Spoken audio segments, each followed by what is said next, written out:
అస్సలాముఅలైకుం, welcome to my channel. ఎలా ఉన్నారు? బాగున్నారా? నేనైతే చాలా బాగున్నానండి. మీరందరూ బాగున్నారని మనస్ఫూర్తిగా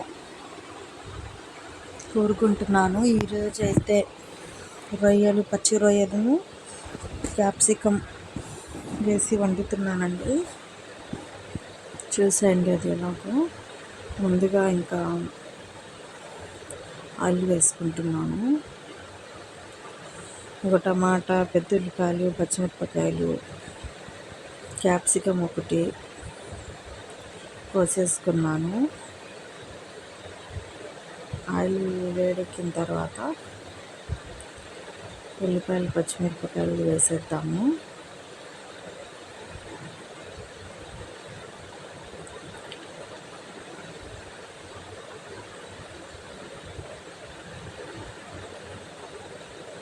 ఉల్లిపాయలు వేసేసానండి. పచ్చిమిరపకాయలు కూడా వేసేద్దాము.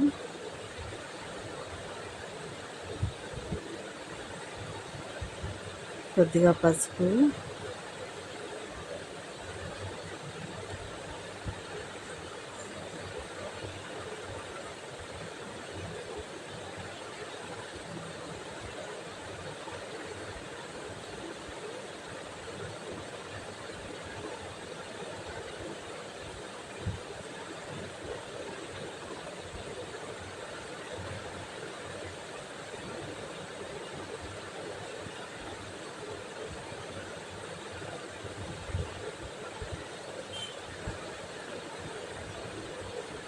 ఇప్పుడు టమాటాలు వేసేసానండి.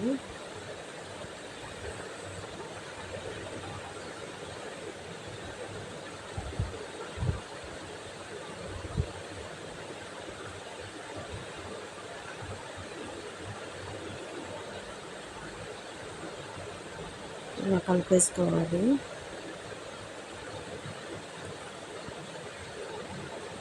పిల్లలకి ఇద్దరు పిల్లలు స్కూల్కి వెళ్తారు కదండి.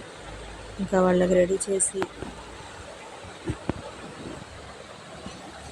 అన్నం వండి క్యారేజీలు మొత్తం కట్టేసి మళ్ళీ వాళ్ళు వెళ్ళిన తర్వాత నేను టిఫిన్ చేసేసరికి 9:30, 10 అలా అవుతుందండి.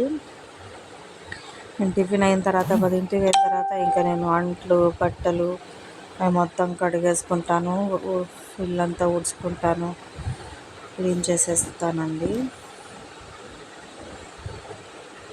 అల్లం, వెల్లుల్లి, కొబ్బరి మొత్తం వేసేసానండి.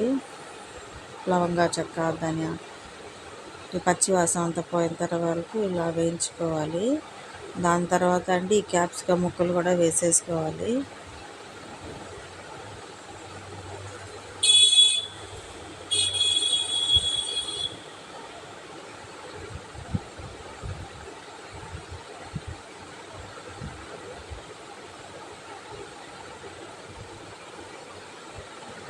ఇప్పుడు కొద్దిగా ఉప్పు వేస్తున్నాము.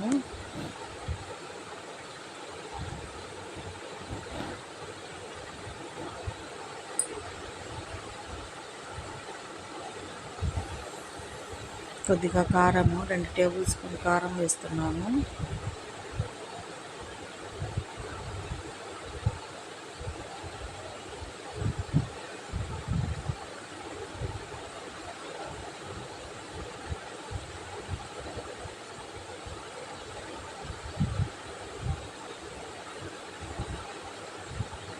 కొద్దిగా వేస్తున్నాను కారం.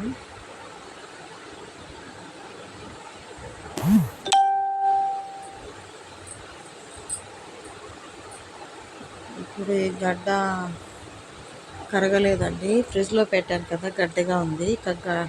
రైస్ గడ్డ అనేది కరగలేదు. ఇలాగే వేసేస్తానండి, అదే కరిగిద్ది. నేను మొత్తం కడిగేసుకొని డీప్ ఫ్రిడ్జ్లో పెట్టేశాను. గడ్డ కట్టింది. ఇంకా మామూలు నీళ్ళు వేసా కూడా కాసేపు ఉంచితే ఇంకా కరగలేదు. అలాగే వేసేస్తున్నాను. ఇది వేడికి కరిగిపోయింది. ఇప్పుడు కొద్దిగా కొత్తిమీర వేసుకుంటున్నాను. నీళ్ళు కూడా వదులుకోవాలండి, 1 గ్లాసు నీళ్ళు.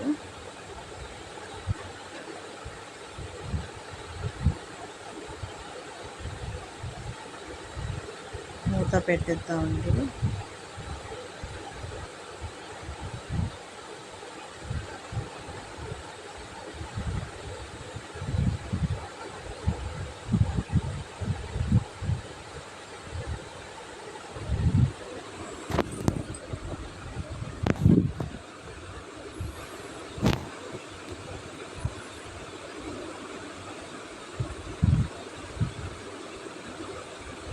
చూసారు కదా, ఇంకా నీళ్ళు ఉంది, ఉడకాలండి. నీళ్ళు ఆవిరైపోతుంది, చూసారు కదా. ఈ రెసిపీ కనుక మీకు నచ్చినట్లయితే లైక్ చేయండి, షేర్ చేయండి, సబ్స్క్రైబ్ చేయండి.